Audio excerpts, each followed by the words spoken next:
Jelajahi cara baru mendapatkan informasi. Download Metro TV Extend sekarang. Sebelumnya apa? Dilaporkan pernyataan Apa? Rocky Gerung sama Refli Terakhir. Itu hal kecil lah. Terkait Saya kerja aja. Ya. Kami lanjutkan perbincangan bersama dengan Bang Abalin dan juga Mas Haris pada malam hari ini. Bang Abalin, seperti pertanyaan saya di segmen sebelumnya, yang dimaksud oleh Pak Muldoko bahwa Rocky Gerung adalah robot berarti ada yang mengendalikan, ada yang merimut begitu. Ini siapa yang sedang dimaksud Pak Muldoko, Bang Abalin? Publik pengen tahu nih. Bro, orang berilmu itu punya hati. Kalau mesin dan robot itu tidak punya hati, jadi sesuka hati aja ngobrol. Jadi kalau ada arti kiasan tentang robot dan kalau cara-cara seperti yang dilakukan oleh Rocky ini kan boleh-boleh saja kan orang punya penilaian, termasuk Pak Muldoko punya penilaian. Ini manusia atau robot ini? Kenapa sih ngomong tidak pakai hati ya? Kalau di semua kitab itu, di seluruh agama mengajarkan tentang ilmu, ilmu itu posisi yang kedua setelah agama menempatkan orang iman dan orang punya hati. Makanya itu Alkitab mengajarkan orang beriman, orang berkalbu, orang punya hati, baru ilmu yang kedua. Anda bisa bayangkan bagaimana ada orang punya ilmu tinggi tapi tidak punya moral ability, tidak punya hati. Itulah yang Pak Muldoko menyebutkan. Robot ini bisa dikendalikan dengan sesuka hati tergantung orderan atau bagaimana. Kira-kira itu pengertiannya. Nah, dalam posisi inilah maka saya juga ingin mengatakan bahwa Pak Muldoko dalam posisi sebagai kepala staf kepresidenan tentu saja bahwa dengan latar belakang sebagai seorang militer, kalau di militer itu kan dia ada satu sikap yang disebut dengan intuitif ya. Jadi sebagai seorang kepala staf kepresidenan mungkin orang menganggap bahwa presiden berdamai-damai saja, menganggap itu hal yang kecil, tapi orang-orang di sekitar presiden termasuk kami dan pas pampres itu sedikit pun tidak boleh presiden itu salah, titik koma pun. Berkali-kali ketika ada draft yang harus presiden baca dan teken atau membicarakan ke ruang publik, kami harus berulang kali periksa. Jangan sampai ada hal yang keliru, sebab kalau presiden keliru tidak ada lagi tempat untuk bisa membackupnya. Lebih baik kami yang keliru. Karena itulah bagaimana langkah dan upaya yang dilakukan oleh Kepala Staf Kepresidenan adalah satu sikap dalam menjaga harkat dan martabat kehormatan Kepala Negara, Kepala Pemerintahan, dan pribadi Presiden Joko Widodo. Saya kira itu kata kunci yang penting saya sampaikan. Oke, tapi tadi di akhir konversinya Pak Muldoko bilang Pak Muldoko siap untuk melaporkan Rocky Gerung. Itu serius untuk melaporkan atau tidak tuh Bang Abalin? Saya memang tidak di istana karena saat ini saya berada di kota Bau-Bau di Sulawesi Tenggara, tetapi report dari teman-teman, adik-adik staf di kantor itu menjadi bagian yang saya terima secara utuh. Yang paling pokok kan kita tahu bahwa wartawan juga menyampaikan secara bergurau dan Pak Muldoko juga menjawab secara menanggapi itu kepada wartawan. Kalau perlu nanti Muldoko yang melapor, kalau perlu atau kalau dipandang penting. Tapi ini kan sudah ada yang melaporkan baik ke Mabes Polri, ke Bareskrim maupun ke Polda kan, dan prosesnya sedang berjalan. Nanti kita lihat kira-kira seperti itu. Saya ke Mas Haris terkait dengan pernyataan Pak Muldoko yang mengatakan Rocky Gerung ini seperti robot, tidak punya hati begitu, kemudian bisa saja di-remote, dikendalikan.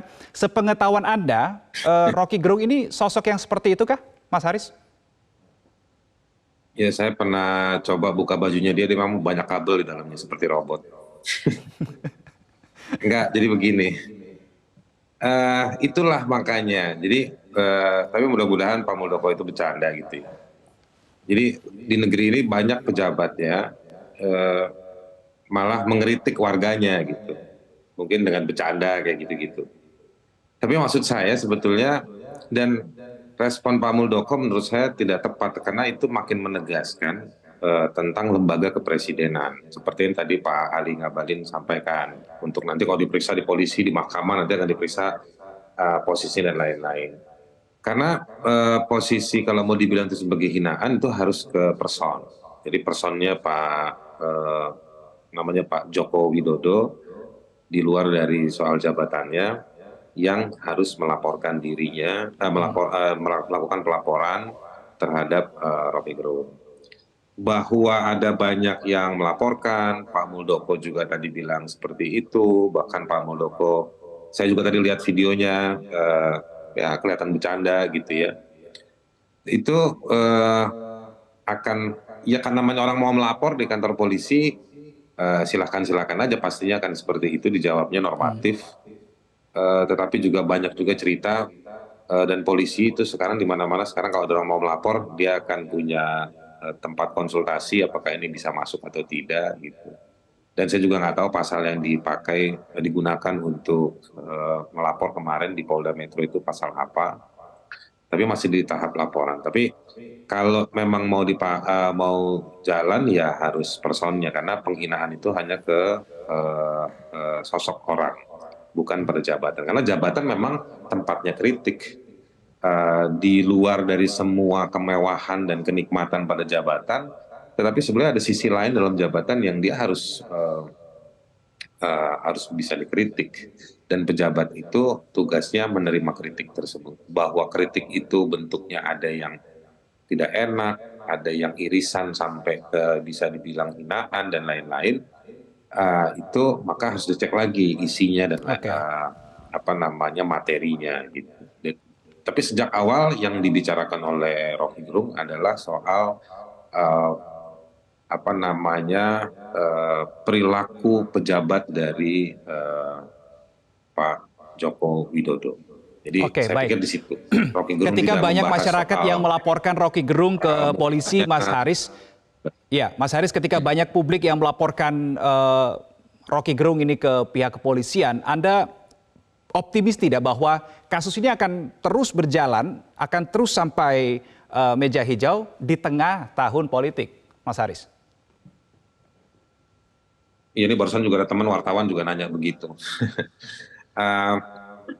Ada banyak kasus yang tidak sampai dibawa ke pengadilan, karena juga banyak kritik terhadap penggunaan pasal penghinaan, penggunaan pasal soal pencemaran nama baik, penggunaan pasal-pasal yang ada di Undang-Undang ITE, Informasi Telekomunikasi dan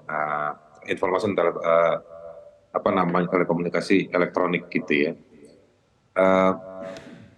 Karena kritik-kritik tersebut, saya pikir 2 tahun lalu itu di tengah masa COVID, kantor Menko Polhukam membahas bagaimana penerapan turunan-turunannya. Lalu juga ada putusan-putusan dari Mahkamah Konstitusi. Bahkan hari ini di DPR Komisi 1 itu sedang melakukan pembahasan. Jadi sebetulnya kalau bahasanya orang-orang banyak makan korban. Lalu maka dia harus diupayakan, ditafsirkan supaya dijaga digunakannya seperti apa. Nah jadi Bapak-Bapak sekalian, yang ingin saya sampaikan, saya pikir penyelesaiannya tidak perlu dan tidak harus menggunakan mekanisme hukum. Bahwa ada publik yang mencintai sosok Pak Joko Widodo, mencintai jabatan Pak Joko Widodo dalam jabatan kepresidenan, itu sah-sah juga, boleh-boleh juga. Tetapi saya pikir sekali lagi ini tugasnya negara. Karena tugasnya negara juga harus menjamin kebebasan berekspresi, kebebasan berpendapat, ya kan, kebebasan berpikir gitu. Nah, bahwa yang lain juga protes itu juga harus difasilitasi. Nah, negara itu tugasnya di sana. Dia bukan melakukan berpihak pada salah satu kelompok, ngambil posisi hanya pada salah satu kelompok, salah satu pihak, tidak. Jadi, saya pikir kodenya Pak Jokowi kalau saya tafsirkan adalah dia senang dikritik dalam kapasitasnya sebagai pejabat. Baik. Gitu. Nah, saya ke Pak Ngabalin, Pak Muldoko itu dengan kantor yang melekat pada kantor presiden, namanya juga KSP kan, Kepala Staf Kepresidenan, kantor Kepala Staf Kepresidenan, justru menjelaskan kerjanya Pak Jokowi, menjawab kritiknya Rocky Gerung, Oke. Itu kenapa misalnya Pak Jokowi sampai harus ke Cina, ke Australia, kemana-mana untuk bicara soal IKN. Kan Oke, saya ke nggak Bang. mungkin Pak Ya. Jokowi terus. Nah, Ya. KSP lah Baik. yang menjelaskan. Oke, saya terakhir ke Bang Ngabalin. Tadi menurut Mas Haris, saya kutip, tidak perlu kalau sampai ke meja hijau begitu ya, karena yang namanya kebebasan berekspresi, kritik juga harus dijaga, versi Mas Haris. Kalau versi Bang Ngabalin bagaimana?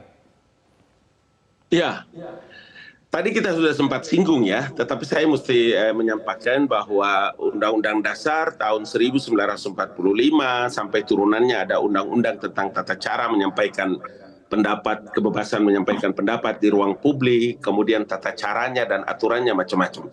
Semua sudah diatur. Artinya apa? Ruang publik ini kan tidak kosong. Ruang publik ini kan ada isi.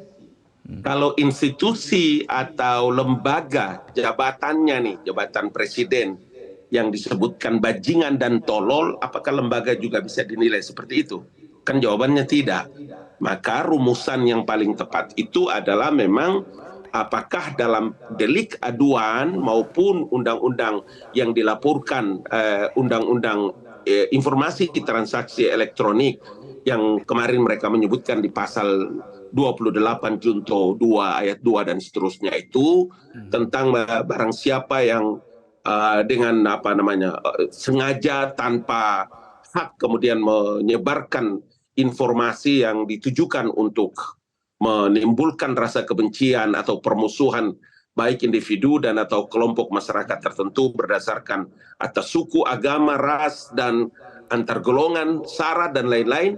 Saya kira itu yang tadi saya bilang, biarlah setiap orang punya hak demokrasi untuk bisa menggunakan hak-hak konstitusinya. Dari sisi Undang-Undang ITE, kalau tadi kita bahas tentang delik aduan, biarlah nanti prosesnya ini akan berjalan. Kenapa? Karena delik aduan juga itu dia bisa mengalami proses perubahan kalau ternyata menimbulkan berbagai masalah secara masif di tengah-tengah masyarakat. Jadi saya juga dalam satu sisi setuju untuk bisa apa yang tadi disampaikan oleh Undang-Undang ITE itu informasi dan transaksi elektronik kan sudah dinyatakan oleh MK itu menjadi delik aduan. Delik aduan itu artinya orang yang menjadi korban itu. Ya. Nah, hal ini kan si sosok yang namanya Joko Widodo. Jadi seperti penjelasannya Pak Mahfud juga Menko Polhukam beberapa hari lalu, itu delik aduan dan Presiden tidak minat untuk melaporkan, diperkuat lagi pernyataan Presiden. Jadi menurut saya sebenarnya salah satu syarat kasus ini untuk berjalannya sudah runtuh, Pak Ali. Jadi dari sisi material kasusnya di situ. Nah, maksud saya biar negara ini juga nggak bisa efisien gitu. Nah, sekarang tinggal suara publiknya yang kontra terhadap Rocky Gerung. Nah, di tingkatan di ruang tertentu menurut saya ini malah bagus loh.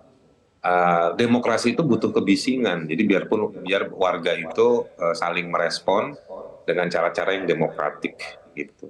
Nah, misalnya membuktikan dan lain-lain. Jadi saya sih berharapnya Pak Ali ini kan mewakili kantor staf kepresidenan, mewakili pemerintah di dialog ini, firm gitu. Oh, ini presiden udah nggak mau. Pak Menko Polhukam juga udah mengatakan hal seperti itu. Nah, sekarang yang tersisa adalah soal apa? Soal kebisingan publik tadi itu. Kebisingan itu selama demokratik dikelolanya seperti apa? Biar juga dalam hitung-hitungan akuntansinya negara, biar negara juga nggak terlalu sia-sia memelihara ini. Nah, pertanyaannya Kang Mas Reno tadi itu benernya mau tahun politik. Kita kan juga khawatir hal-hal yang memang yang masuk kategori hak konstitusional, ya, yang konstitusionalitasnya jelas, meskipun itu kontroversial, lalu dia dikapitalisasi dalam rangka untuk mendukung, kontra mengkontra. Baik, Mas Haris. Menuju kontestasi. Baik. Ya, gitu. Terima kasih sudah berdiskusi. Mas Haris, Bang Ngabalin, sayang sekali waktu kita terbatas. Karena ini, halo No, yang terakhir. Ya, singkat saja Bang Ngabalin, singkat saja, waktu kita sudah habis. Ya, pertama begini, mereka kan sudah melaporkan ini ke Polda, kemudian ke Bareskrim juga. Di Bareskrim dia tidak menolak, tetapi dia telah terkait dengan apa? Terkait dengan Baik. materi-materi yang disampaikan kepada kepolisian negara, termasuk di Polda. Jadi makanya dari awal saya bilang bahwa biarlah proses ini berjalan, nanti kita lihat, karena polisi juga pasti sangat paham Oke, dalam baik. kapasitas dan independensi mereka, pasti mereka bisa lebih tahu. Baik, Bang Ali Mohtar Ngabalin dan juga Mas Haris Azhar, terima kasih sudah bergabung bersama kami di Prime Time News. Salam buat Selamat Pak malam. Bau-Bau. Terima kasih. Cara mudah mendapatkan informasi dengan satu sentuhan jari. Download Metro TV Extend.